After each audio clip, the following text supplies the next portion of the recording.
Did you know many car features come with massive markups and little to no real value?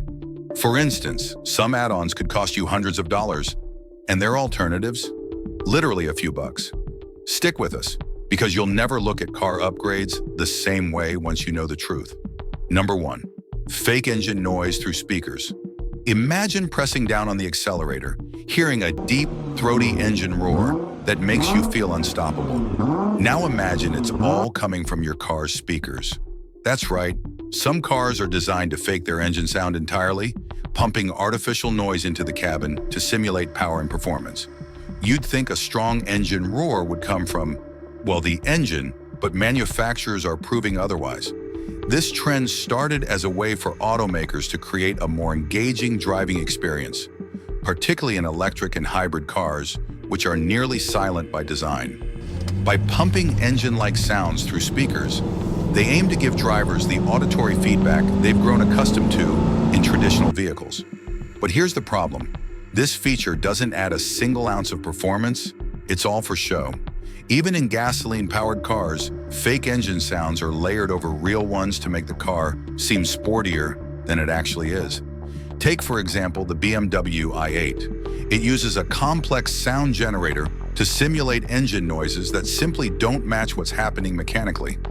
Similarly, the Ford Mustang EcoBoost amplifies its engine sound artificially. Despite not being the roaring beast its sound might suggest, feedback from drivers has been mixed. Some call it amusing, while others complain it's distracting or downright irritating. And here's the kicker.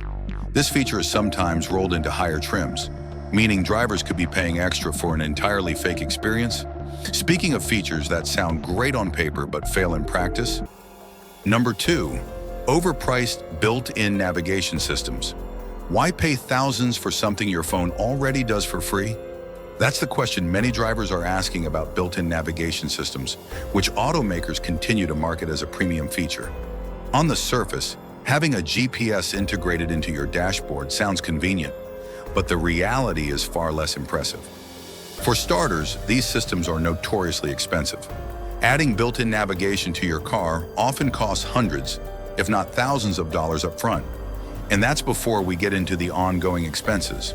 Many manufacturers charge separate fees to update the maps, sometimes on a yearly basis. Meanwhile, apps like Google Maps, Waze, and Apple Maps provide real-time updates and don't cost a dime. Not to mention, these apps can display traffic patterns, construction delays, and even speed traps in ways that most in-car systems just can't compete with. What's really made these systems redundant, though, is the rise of CarPlay and Android Auto. These technologies allow you to connect your smartphone directly to your car's infotainment screen, putting your preferred apps and all their constantly refreshed data right in front of you. Even entry-level vehicles now offer this integration as standard or low-cost options, making the idea of paying extra for a standalone navigation system seem absurd. So why do automakers still push this outdated tech? The reality is simple. It's a high-margin upsell. Savvy buyers can easily skip this feature and rely on their smartphones instead. But what happens when outdated features are paired with new technology that's just as unnecessary?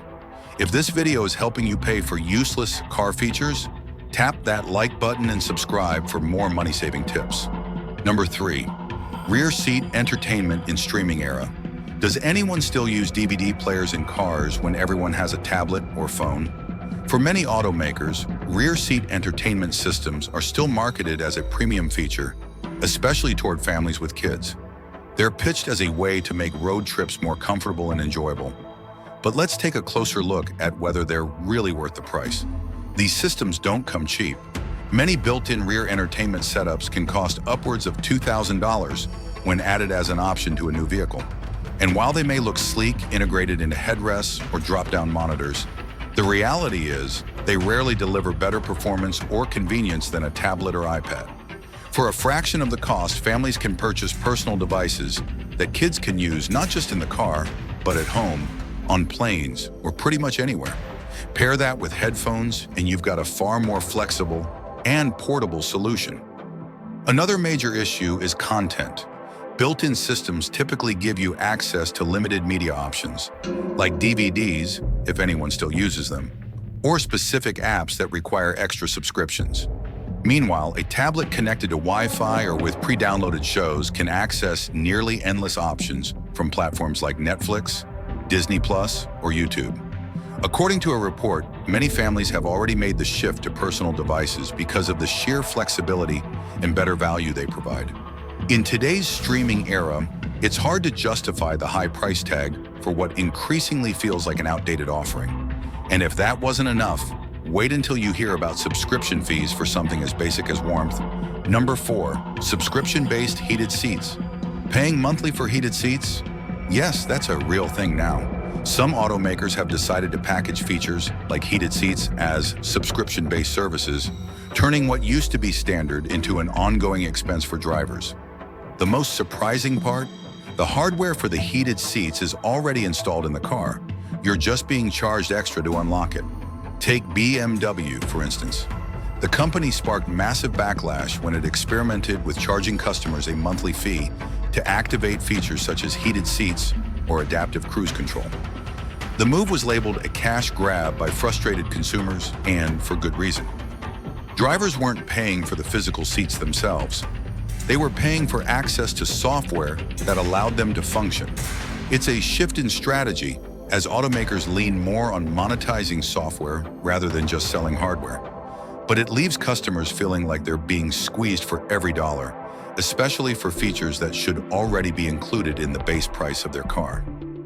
This subscription model is a reflection of a deeper trend toward creating recurring revenue streams. Instead of the one-time purchase of a vehicle, automakers can now treat cars as platforms to sell services over time. But where does it end? If heated seats and other common features can be turned into pay-to-access upgrades, it could mean higher ownership costs down the road. For many, the idea that almost every feature could come with a price tag is both frustrating and concerning. But not all gimmicks are about charging more. Some are just plain impractical. Number 5, gesture controls for infotainment. Waving your hand to change a song might seem like something out of a sci-fi movie, but in practice, it's more frustrating than futuristic. Gesture controls are designed to let you manage your car's infotainment system with simple hand movements, like swiping to skip a track or twirling your fingers to adjust the volume. It sounds innovative, but when it comes to real-world usability, this feature falls short. One of the biggest issues with gesture controls is their lack of reliability. Drivers frequently report that these systems don't always detect movements correctly. A simple attempt to swipe might go completely unnoticed, or worse, the system may misread an unintentional wave as a command. Some users even complain about oversensitive sensors that react to minor or accidental gestures, creating confusion rather than convenience. Cars like the BMW 5 Series, which feature gesture control systems, have received mixed feedback, with many drivers finding them gimmicky and impractical.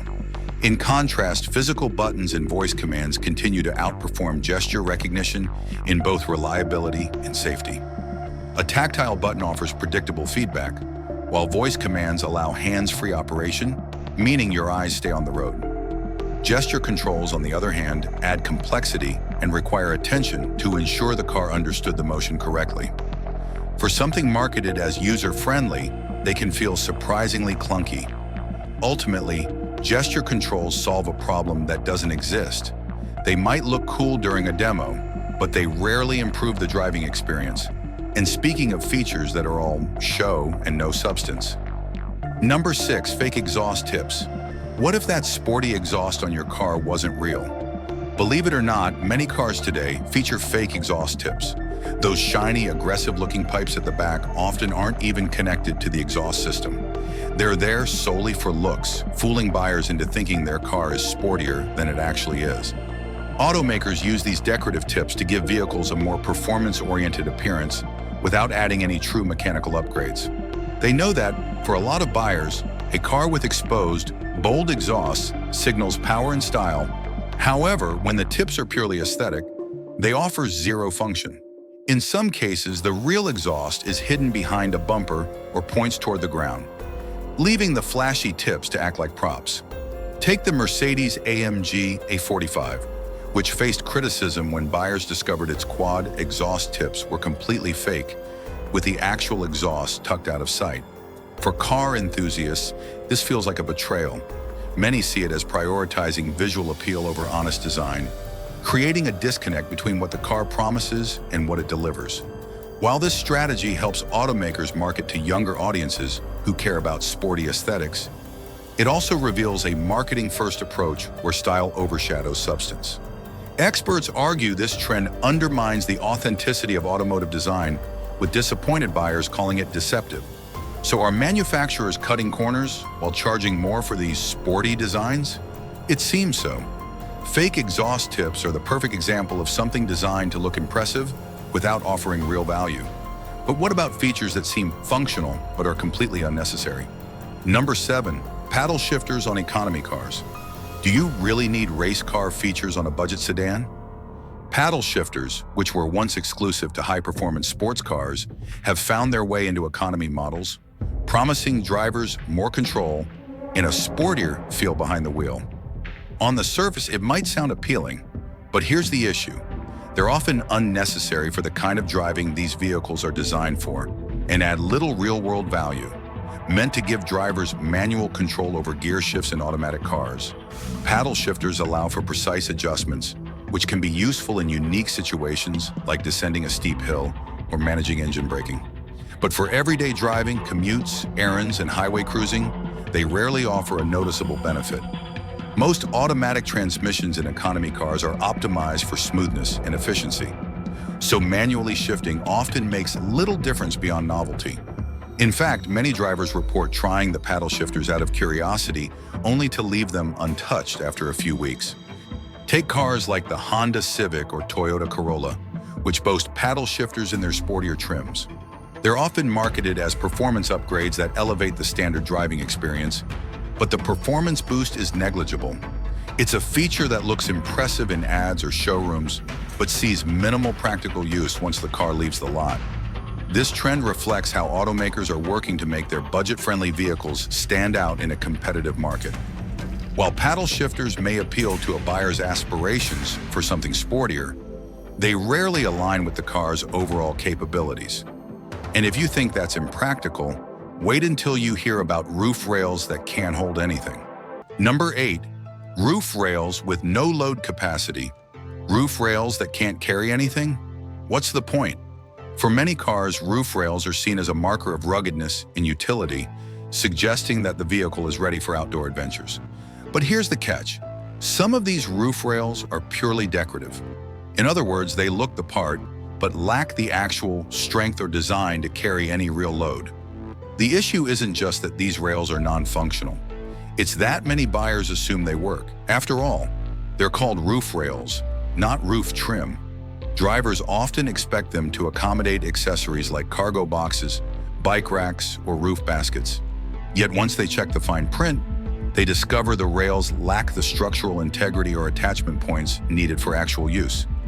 A good example comes from vehicles like the Toyota CHR, where the roof rails serve no practical purpose, leaving drivers scratching their heads. This design choice raises serious questions about intent.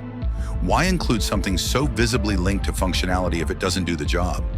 According to automotive experts, features like these are geared toward aesthetics, fooling buyers into thinking the vehicle is more versatile than it actually is.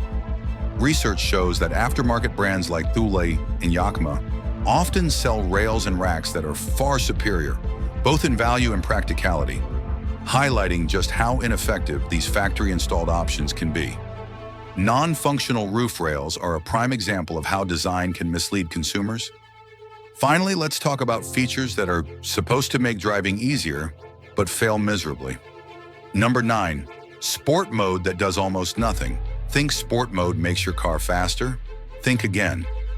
These days, more and more cars come equipped with a sport mode button, promising drivers a more dynamic, high-performance experience at the push of a finger. But the reality? For the majority of vehicles, sport mode does little more than tweak the throttle response or make the steering feel heavier. On paper, it sounds like a great feature.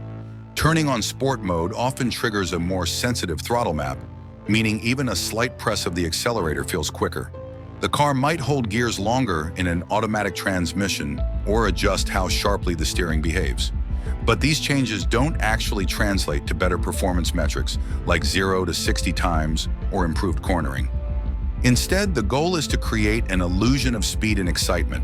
This is especially evident in cars like the Toyota Camry or VW Passat. Both offer sport modes that adjust driving input slightly, but fail to deliver a truly sportier experience. They don't get faster, they just feel different. That's the genius and the downside of sport mode. It's marketed to make drivers think their car is unlocking some hidden potential, but all it's optimizing is perception. The engineer in your car isn't suddenly granting you a turbocharger or upgraded suspension.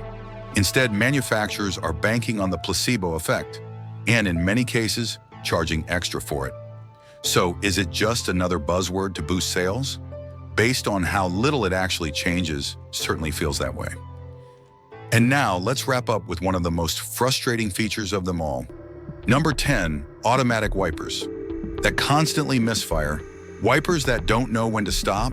That's more annoying than helpful. Automatic windshield wipers are designed to detect rain and adjust their wiping speed accordingly, promising convenience and safety.